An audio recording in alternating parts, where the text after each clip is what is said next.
Juan capítulo 20, versículos del 1 hasta el 9. Hoy nos toca el tema número 96, ya estamos a poquito más de un mes para terminar esta serie de Juan.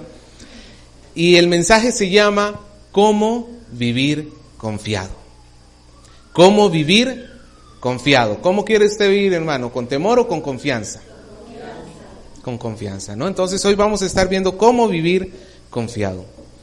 Leemos, dice así: el primer día de la semana, María Magdalena fue de mañana, siendo aún oscuro, al sepulcro, y vio quitada la piedra del sepulcro. Entonces corrió y fue a Simón Pedro y al otro discípulo, aquel al que amaba Jesús, y les dijo: se han llevado del sepulcro al Señor, y no sabemos dónde le han puesto. Y salieron Pedro y el otro discípulo y fueron al sepulcro. Corrían los dos juntos, pero el otro discípulo corrió más aprisa que Pedro y llegó primero al sepulcro.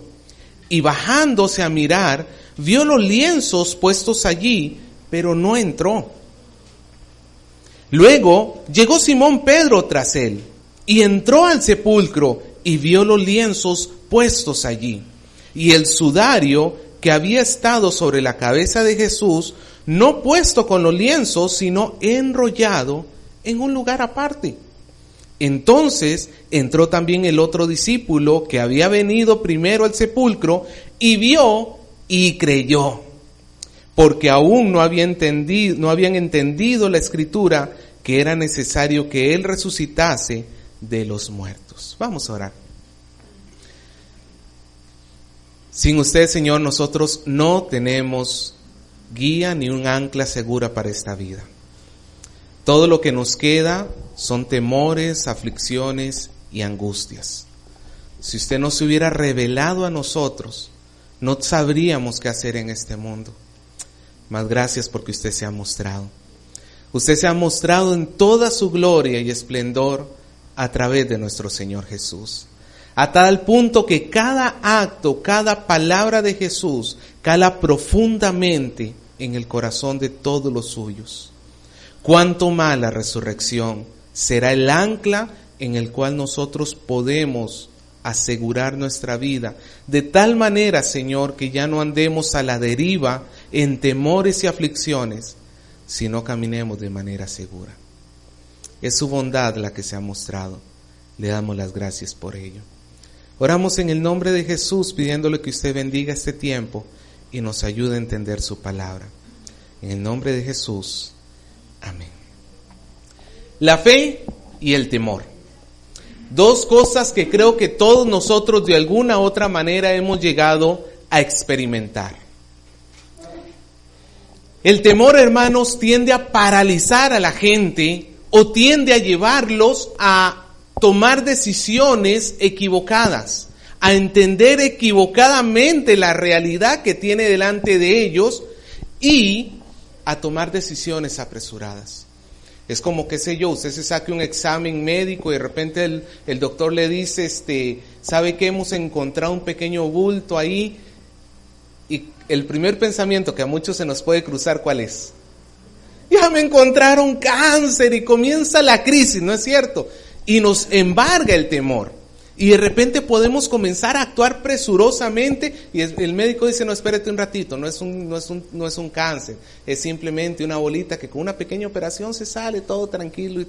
Pero lo que yo voy, hermanos, es que muchas veces el temor actúa como ese paralizante y más bien nos lleva a tomar acciones sin meditar, sin pensar, sin considerar correctamente lo que está sucediendo. En cambio, la fe, la confianza, nos lleva a todo lo opuesto. Nos lleva, en lugar de estar paralizados del temor, nos lleva a actuar.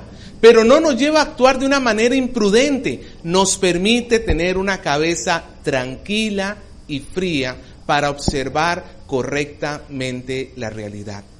Hermanos, muchos de nosotros estamos pasando por problemas, ¿sí o no? Y en esos problemas quizás muchos de nosotros esté pasando por temores.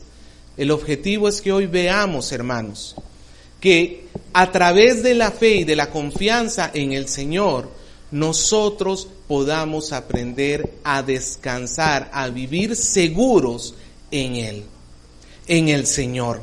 A que nosotros no nos paralicemos si no tomemos decisiones sabias porque logramos entender correctamente la realidad.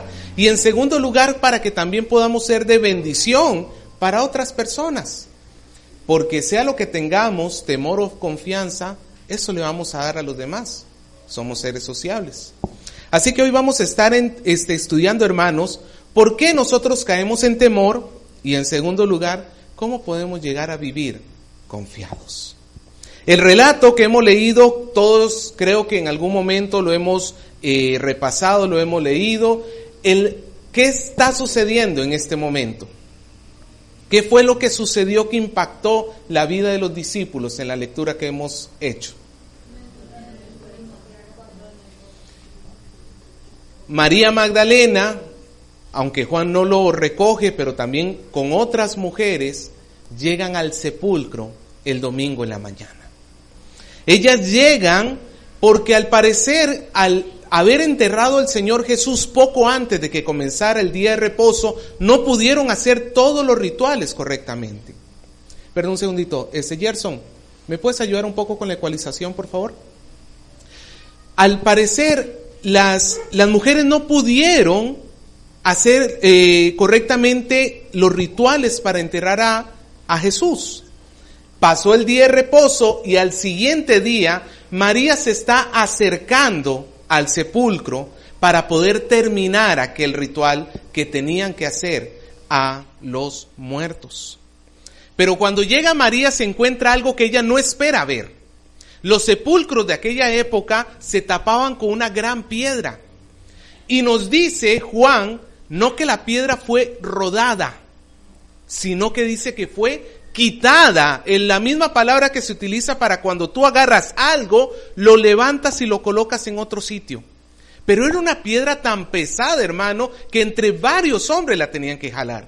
Ahora, para quitarla de esa manera, pues María ya de por sí ahí ya se comenzó a asustar. Y nos dice la palabra que ella, cuando vio que el cuerpo no estaba, ¿qué fue a hacer? ¿Salió corriendo a darle las buenas nuevas a los discípulos de que Jesús había resucitado? ¿Para qué corrió María Magdalena?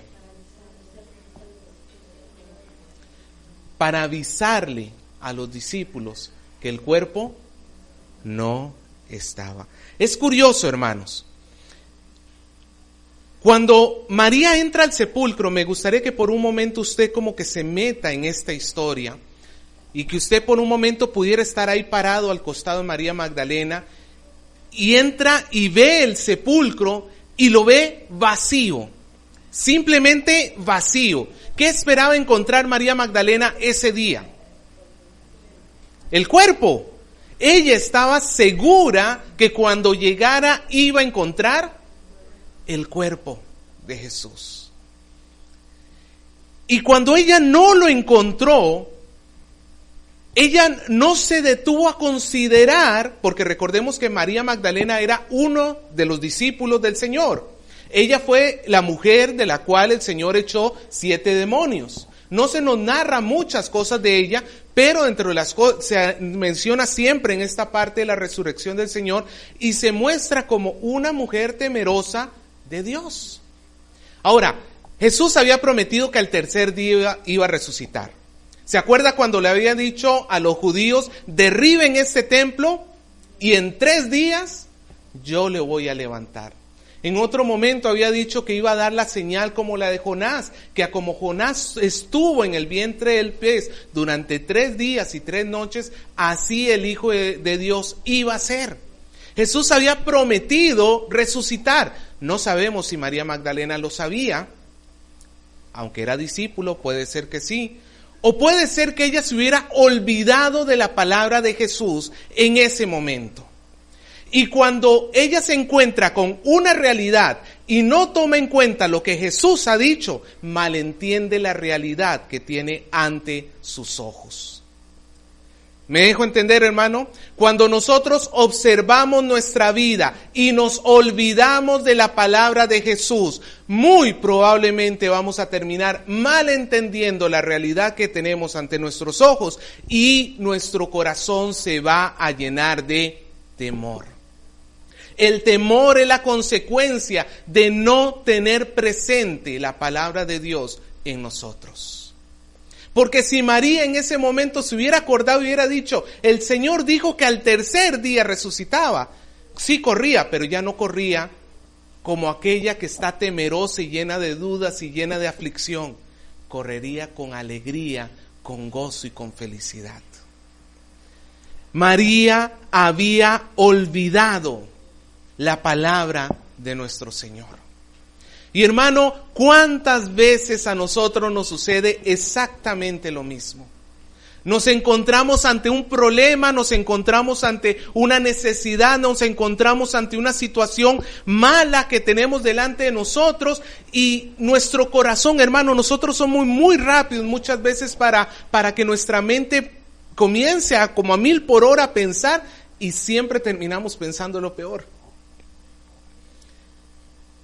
Por un momento, hermanos, sería bueno que nos detuviéramos a pensar qué ha dicho el Señor, a recordarnos a nosotros mismos qué es lo que el Señor ha dicho. Una de las cosas que dice la palabra de Dios es que Él guardará en completa paz a aquel cuyo pensamiento en Él persevera. La paz de Dios, hermano, está dado a aquellas personas que se esfuerzan en recordar la palabra de Dios en los momentos de crisis, que se esfuerzan en recordar, en fortalecer la fe, hermanos, que Dios nos ha dado en decir, no, el Señor ha dicho que todas las cosas ayudan para bien a los que aman. El Señor ha dicho que con la prueba Él me va a dar la salida. El Señor me ha dicho que no hay una prueba más allá de la que yo pueda soportar. Él me ha dado su promesa.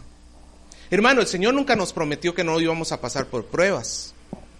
El Señor nunca prometió que íbamos a pasar por dificultades. Al contrario, Él nos lo dijo, en el mundo tendréis aflicciones. Así que nos sorprende, diría Pedro. ¿Qué les sorprende este fuego de aflicción que les ha venido?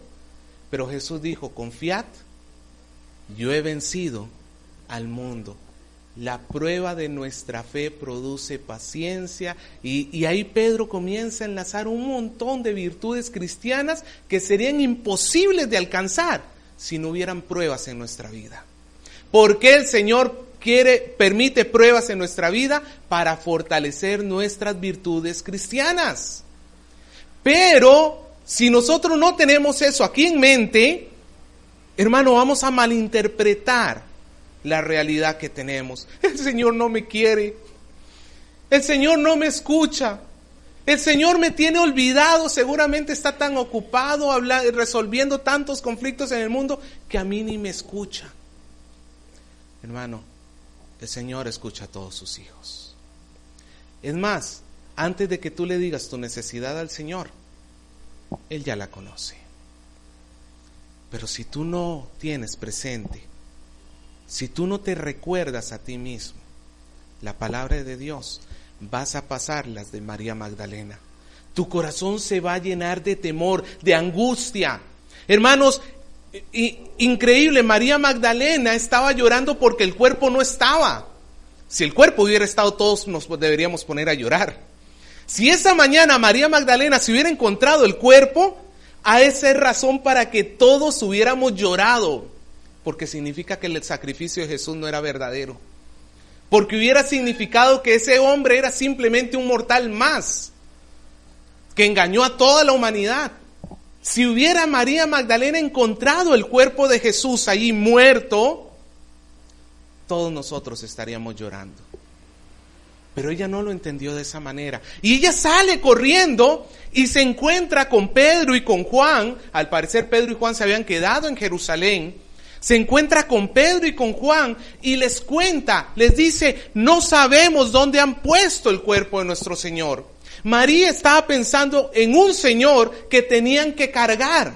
Un poquito me recuerda a las procesiones, donde el Dios no se les puede mover de esas procesiones si no se lo llevan al hombro. María estaba pensando en un Jesús que los demás tenían que agarrar y llevar a otro costado, un Jesús que ya no se podía mover por sí mismo. Y su angustia creció. Ahora, una persona llena de angustia, ¿sabe lo que va a terminar provocando en los demás? Angustia. Somos seres sociables, hermano. Dios nos ha hecho con la capacidad de influenciar sobre otras personas. Por eso el proverbio dice que la vida y la muerte está en el poder de la lengua. No porque yo pueda matar o dar vida a alguien físicamente, porque no soy Dios, pero sí Dios me ha dado cierta influencia para afectar en el estado de ánimo de los demás. Agarre a su hijo y comience a decirle que es un inútil, que es un tonto, que no sirve para nada. ¿Y qué tipo de hijo va a tener?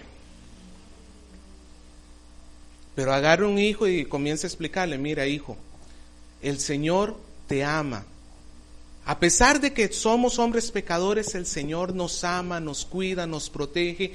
Hermano, usted a través de su boca va a infundir en su hijo un estado de ánimo alto. María Magdalena llegó delante de los discípulos y lo único que pudo hacer, lo único que pudo transmitir a Pedro y a Juan fue la aflicción, la duda y el temor. Todos damos de lo que tenemos. Yo, hermano, siendo sincero, yo creo que un cristiano no debería ser aquellos que simplemente van diciéndole a todo el mundo, ¿cómo está? Todo está bien. ¿Ha visto el anuncio de RIMAX Seguro? Todo va a estar bien, ¿no? Yo creo que, hermano, los cristianos exageramos cuando creemos que decir que las cosas no nos están yendo mal es porque estamos mal con el Señor. La palabra de Dios no nos muestra eso. Los justos muchas veces sufren aflicciones. Es más, Jesús prometió que la riqueza, las bendiciones para el justo, la bienaventuranza, una de las grandes bienaventuranzas que va a tener el cristiano, viene a causa de los sufrimientos que tiene la tierra.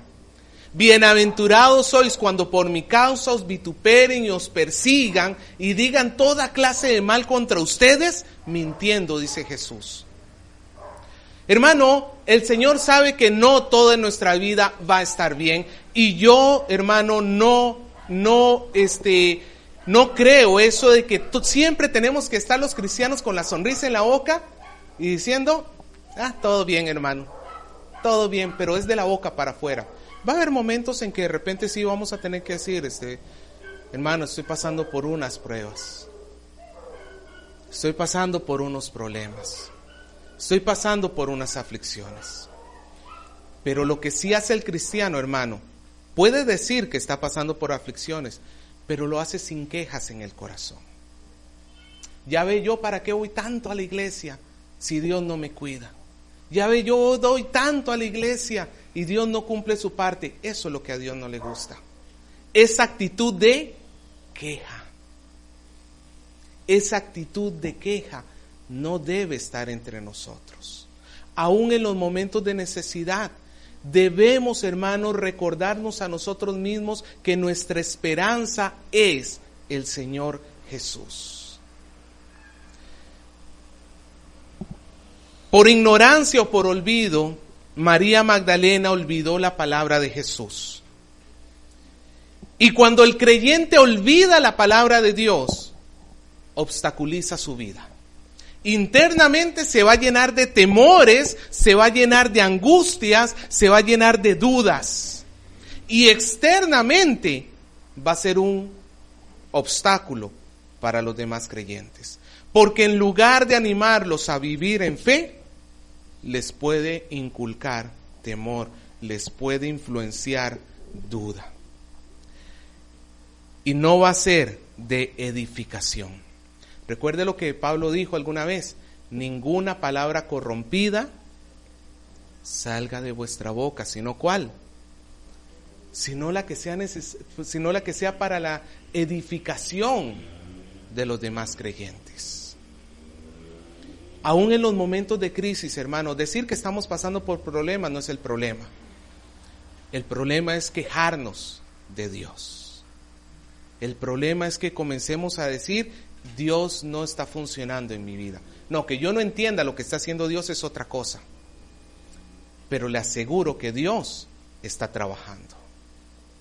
Le aseguro que Dios está trabajando. Ahora tenemos a los dos discípulos. Pedro, ¿y quién es el otro discípulo? Juan. Nuevamente vemos que Juan no se menciona a sí mismo. Él, hermano, lo bonito de Juan, ¿sabe qué es? Que Juan celebra el amor de Jesús. Juan, cuando se presenta a sí mismo en el Evangelio, él dice, el discípulo a quien Jesús, a Juan el amor de Jesús, hermano, le caló tanto el corazón. No era una posición de orgullo, no era una posición de vanagloria. No, porque Juan sabía que él no era el único discípulo amado. Pero el amor de Jesús era tan especial en la vida de él, que él no se podía referir a sí mismo, sino decirse aquel a quien amaba Jesús. Estos dos discípulos, Pedro y Juan, salen corriendo. En los otros evangelios nos dicen que ellos no creyeron que Jesús había resucitado. Cuando Pedro y Juan corren hacia el sepulcro, no lo hacen buscando a ver si Jesús había resucitado. Corren en una actitud de temor, en una actitud de angustia, como María Magdalena corrió. Se robaron el cuerpo del Señor, se lo llevaron. En ese momento en ellos, en la cabeza, no les cruzó que Jesús había prometido levantarse entre los muertos. Y ellos corrieron. Pero cuando llegan al sepulcro, Juan se olvida por un momento de Pedro y Juan cuenta su testimonio. Él dice que entró al sepulcro y vio lo mismo que María Magdalena había visto, pero comenzó a pensarlo de otra manera diferente. Él llegó y dice que vio las envolturas puestas allí y el sudario enrollado puesto en otro sitio. Ahora, Juan por un momento se detiene a pensar, ¿qué es lo que está sucediendo acá? Porque, hermano, si hubieran entrado ladrones a llevarse el cuerpo de Jesús, pues no hubiera sido muy conveniente sacarle las vendas a un muerto. Hubiera sido más fácil para transportarlo hecho un tamalito. Aparte de eso, si hubieran sido ladrones, pues las palabras que utiliza Juan para describir el lugar y los lienzos son puestos pero en orden. O sea, no estaban tirados. ¿Usted ha visto cuando alguien sale de su cama que le agarró tarde para llegar al trabajo? ¿Cómo deja todo? No sé si algunos han pasado este susto que le roben en la casa. Pero cuando uno entra en la casa, cuando le han robado, pues no están las cosas ordenadas. ¿Cómo está todo? Todo está tirado por todo lado. Pues la palabra que utiliza Juan no significa tirado por donde sea. Significa ordenado, puesto, colocado cuidadosamente en un lugar.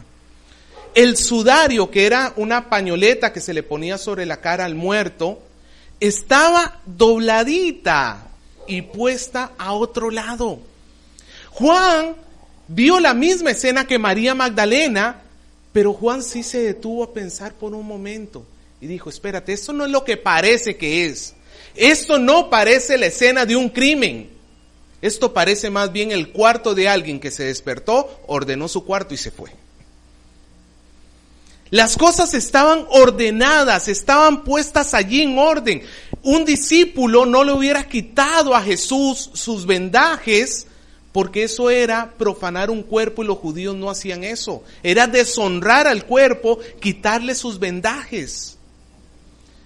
Entonces no fue ni un discípulo, tampoco fue un enemigo. Hermanos, cuando Juan comienza a meditar, y de repente ahí le llega el recordatorio. ¿Qué nos dijo el Señor Jesús que iba a suceder? ¿Qué nos dijo Él que iba a acontecer al tercer día? Él prometió que iba a resucitar. Hermano, cuando Juan recuerda las palabras de Jesús, que Él se iba a levantar de entre los muertos, toda la realidad que María Magdalena lo había visto un desastre, para él se volvió un momento glorioso y de alegría, un momento de felicidad sin igual, porque el que estaba muerto había vencido la muerte. Hermanos, el enemigo más grande que todos nosotros los seres humanos tenemos es la muerte, es el postrer enemigo, incluso se le nombra en el libro de Apocalipsis. Es el enemigo, hermano, donde nosotros no nos podemos escapar por nosotros mismos. Todo ser humano queda atrapado en la muerte. Pero un día, este día, Juan observó con sus propios ojos que a Jesús la muerte no lo pudo detener, que Él venció, que el sepulcro estaba abierto, no para que Jesús a final de cuentas saliera, sino para que los discípulos entraran a ver que el Señor había resucitado. Hermano, eso llenó el corazón de Juan de confianza, llenó el corazón de Juan de alegría, cuando él vio que el Señor pudo vencer la muerte. Cuando nosotros recordamos la resurrección del Señor, nuestra fe se tiene que fortalecer. ¿Qué es más fuerte, tu problema o el Señor?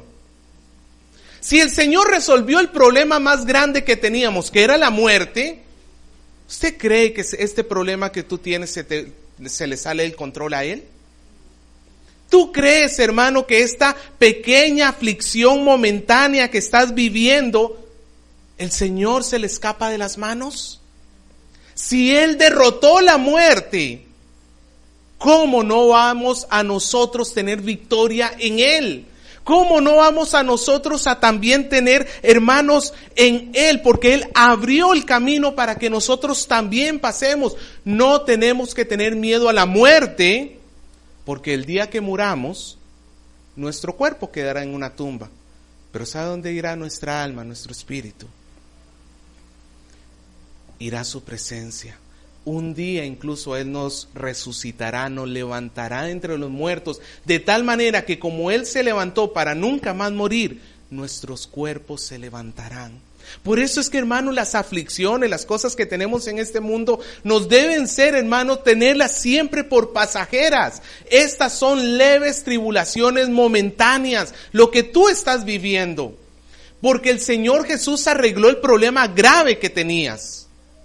El problema grave que tú y yo teníamos es que cuando nos moríamos sin Jesús, ¿a dónde íbamos? Al infierno. Pero Él resolvió el problema más grande. Y ahora nos da paz para resolver los problemas temporales que tenemos aquí en la tierra. En el libro de ¿Quién es Jesús? Hay una expresión muy bonita que me llamó mucho la atención. Dice, Jesús algunas veces va a calmar la tempestad, u otras veces va a calmar el corazón del que está en tempestad. Pero una de las dos cosas va a calmar. O calma tu tempestad, o calma tu corazón para que afronte la tempestad con calma. Pero si tú estás en Cristo, la paz de Dios que sobrepasa todo entendimiento, guarda tu corazón y tu pensamiento en Cristo Jesús. Hermano, piense, ¿quién es mayor? ¿Cristo o mi pecado? Entonces, ¿por qué a veces me pongo a decir es que no puedo cambiar? Porque a veces me siento tan decepcionado con mí mismo como si yo fuera. Hermano, ¿sabe lo que tenemos que aprender? Que tenemos que tener una fe bíblica. Hoy en día las iglesias de Cristo han redefinido la fe, un sector de la iglesia ha redefinido la fe como la confianza que debes tener en ti mismo. Las iglesias te dicen, hay pastores que te van a decir, confía en ti mismo. Saca el campeón que hay en ti. Y ahí está la imagen esta que se ve mucho en Facebook, donde está un gatito chiquito delante de un espejo. ¿La ha visto? Está el gatito parado delante del espejo y el reflejo que se ve del espejo es un león. Y te ponen ahí, así debes verte tú. ¿No es cierto? Y hermano, nos invitan a que pongamos nuestra confianza en nosotros, en lo que tú puedes. El Señor está confiando en ti. Hermano, Juan no encontró su confianza en sí mismo. Juan vivió con temor. María Magdalena también viviría con temor hasta que no puso su confianza en Jesús. No es en nosotros mismos que tenemos que tener puesta nuestra confianza. Es en lo que el Señor va a hacer a través de nosotros. Porque si en mí está la confianza, si yo tengo que depositar mi confianza en mí, miserable de mí. Porque ¿quién me librará de este cuerpo de muerte? Por mí mismo lo único que sé hacer es meter la pata. Pero el Señor en nosotros es la esperanza de gloria. El Señor en nosotros es el que nos ayuda a salir adelante. A mí me sorprende que también hayan personas que le tengan tanta fe a Dios por bienes materiales, pero que no le quieran tener fe a Dios para abandonar pecados y actitudes que no le agradan a Él. No, hermano, el Señor quiere que nosotros depositemos nuestra confianza completamente en Él. Juan llegó al sepulcro, él entró, vio el cuarto, vio aquella cueva ordenada, muy bien ordenada, y se recordó las promesas de Jesús, y Juan nos dice en el versículo 8 al final, vio y creyó. Bueno, al mismo Juan puede ser incluido en esto de bienaventurados aquellos que no vieron y creyeron. Él se perdió esa bienaventuranza, porque él tuvo que ver y recién creer. Hermanos, esto nos muestra que aún los apóstoles eran seres humanos como usted y como yo, con muchos errores, con muchas cosas que el Señor muchas veces lo reprendía, pero el Señor terminó haciendo la obra en ellos. Así tiene que darnos esperanza a nosotros. Porque algunas veces quisiéramos ser como el apóstol Pablo, como este, como el otro, y nos sentimos decepcionados por nuestros fallos en la fe. Pero el Señor nos muestra que Él quiere fortalecer nuestra fe. Es más, Juan vio y dice en el versículo 9, Él creyó a pesar de que todavía no había entendido las Escrituras, que le era necesario, ¿qué dice? Que resucitase de los muertos. Juan y los apóstoles, en el tiempo que Jesús murió, ellos no estaban pensando ni en la promesa de Jesús, ni en las Escrituras, que decían que Él iba a resucitar. No lo estaban pensando. Ellos lo daban como un hombre muerto. Pero, a pesar de que Juan no tuvo todo el entendimiento de las Escrituras en ese momento, solamente por recordar la palabra de Jesús, su corazón se llenó de fe. Hermano, quizás nosotros digamos, yo no tengo todo el conocimiento que quisiera tener de las Escrituras, ignoro muchas cosas todavía. Y creo que todos nosotros podemos decir eso. Dios tiene mucho más para decirnos de lo que nosotros podremos escuchar. Pero hermano, Dios no nos pide que conozcamos todas las Escrituras para comenzar a creer. Con solo la palabra de Jesús que va cayendo en el corazón del hombre, ya es suficiente para que su fe comience a germinar. En ese momento, Juan dejó de ver a Jesús como un líder cualquiera, como un enviado de Dios ciertamente, pero ahora sí lo enfocó directamente como Él es, el Hijo de Dios, que vino al mundo para dar su vida por nosotros, que murió, pero que resucitó. Hermano, vemos el papel de la palabra de Dios en la fe del hombre. La fe viene por el oír. ¿Y qué hay que oír? Los chismes. La palabra de Dios. Si la fe viene por el oír y el oír la palabra de Dios, y yo estoy pasando por problemas y mi corazón se llena de miedo, pues ¿a dónde tengo que ir para que mi corazón se llene de fe? Tengo que ir a la palabra de Dios, en estudio diario, en lectura devocional propia, congregándome con los demás hermanos, en mis conversaciones con otros creyentes. Hermanos, en las clases que se dictan en mi iglesia. Todo eso, hermano, usted quizá no lo entiende. Quizás usted, hermano, no lo entiende, pero cada vez que usted se acerca a la palabra de Dios con el corazón dispuesto a escuchar, ¿sabe lo que está haciendo el Señor? Va a fortalecer su fe. A tal punto que el temor, donde hay el perfecto amor, echa fuera el temor, dice Juan. El perfecto amor echa fuera el temor. Cuando tú te acercas a la palabra de Dios. Alguien publicó esta semana en Facebook una frase que me gustó mucho. Decía: alimenta tu fe y tus temores se morirán de hambre. Alimenta tu fe y tus temores se morirán de hambre. Cuando nosotros, hermanos, nos acercamos y leemos, podemos ver verdaderamente a Jesús y verlo en toda su gloria. Y así cuando lo comparemos con la dificultad que tenemos al frente, vamos a decir: mi Señor es grande. Así Él me pase por este valle de sombra de muerte, no temeré mal alguno. Porque no estoy solo, no lo estoy pasando solo. Él está conmigo. Porque su vara y su cayado me infunden aliento. Porque mientras que hay enemigos que están ahí atestiguando, el Señor ha colocado una mesa para que comamos Él y yo. Así estemos rodeados de enemigos, el Señor está ahí conmigo compartiendo los alimentos. Hermano, eso es la fe. Eso es verdaderamente fe. No confianza en ti, confianza en Dios. Esa es la fe que el Señor quiere que tengamos. Cuando pasemos por aflicciones, cuando pasemos por tribulaciones, evitemos hacer lo que hizo María Magdalena, de ver el cuadro y olvidarnos la palabra de Jesús. No, para entender la realidad tengo que ir a Dios. Dios me va a explicar cómo es verdaderamente esta realidad.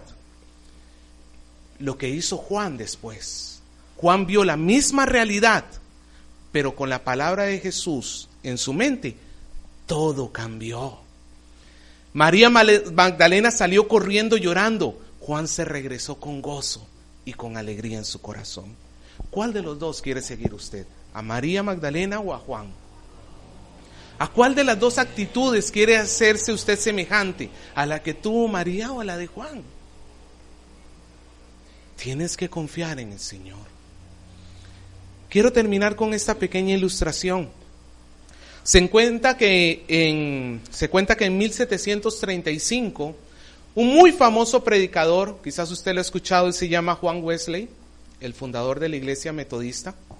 Él estaba, hermanos, él ya era cristiano, él había sido formado en un hogar cristiano, él era una persona con mucho conocimiento de la palabra. Pues se embarca, porque salen en su barco, va desde Inglaterra a Estados Unidos, y en medio del Atlántico se desata una tormenta gigantesca. El barco se movía para todo lado, caía la lluvia, hermanos, era una calamidad. No sé si alguna vez a usted le ha tocado pasar algo así. Pero hermano, ¿usted sabe lo que es estar? A mí, bueno, no en un barco, pero una vez en un avión que iba, se hizo así, ¡boom! ¿Y qué haces tú? ¿Te agarras del avión? Pues si el avión es lo que se va a caer. Llena de temor. Y Juan Wesley estaba, hermanos, pero con el corazón en la mano. Y lo único que supo hacer fue irse a su cuarto y meterse en su cuarto. Yo no sé cómo pretendía salvarse ahí, pero bueno, en medio de la crisis hizo eso. Y estando en su cuarto con el corazón todo lleno de temor, de repente todo se queda en silencio y comienza a escuchar unos cantos cristianos. Y extrañado, va y se fija, y es que cerca de él había un grupo que se llamaban los moravos, que eran los habitantes de Moravia, un grupo de cristianos muy devotos, y en medio de la misma tempestad que estaba Juan Wesley, ellos con sus hijos se habían reunido para cantar alabanzas a Dios. Y ellos estaban cantando, pero cantando con gozo, cantando con alegría, como si estuvieran en medio de la alabanza de la iglesia. Como si el piso no se les estuviera moviendo. Ellos estaban alegres, cantando, felices. Pues Juan Wesley se les acercó y no podía entender y les preguntó: oye, ¿cómo hacen ustedes para estar cantando en un momento así? Uno de ellos se le acercó y le dijo, señor Wesley, ¿conoce usted a Jesucristo? Para el creyente, Jesús echa fuera el temor. Hermano, Juan Wesley era creyente. Juan Wesley predicaba la Biblia. Pero ciertamente el Señor siempre nos puede dar más fe. Necesitamos mayor confianza. Estos hombres, estos hasta niños, estaban teniendo más fe que Wesley en ese momento. Decir que tenemos fe mientras estamos sentados con techo, con abrigo, con comida, con dinero en el banco, con salud, es muy sencillo. Confiar en el Señor cuando las nubes se pusieron negras, cuando el aire se puso frío, cuando los truenos comienzan a sonar, cuando la lluvia comienza a caer, cuando el mar se comienza a poner bravo y tú estás ahí en medio, allí, hermanos, es donde verdaderamente el Señor va a probar la fe. Quizá la tribulación que estás pasando en este tiempo es porque el Señor necesita mostrarte hasta dónde está tu fe, hasta dónde estás llegando en tu fe. No hagas como María Magdalena, no corras imprudentemente. Haz como Juan, reflexiona en lo que Jesús pensó, en lo que Jesús prometió, y así mira tu realidad. Que Jesús te interprete lo que tus ojos ven. Y así podremos vivir seguros y confiados.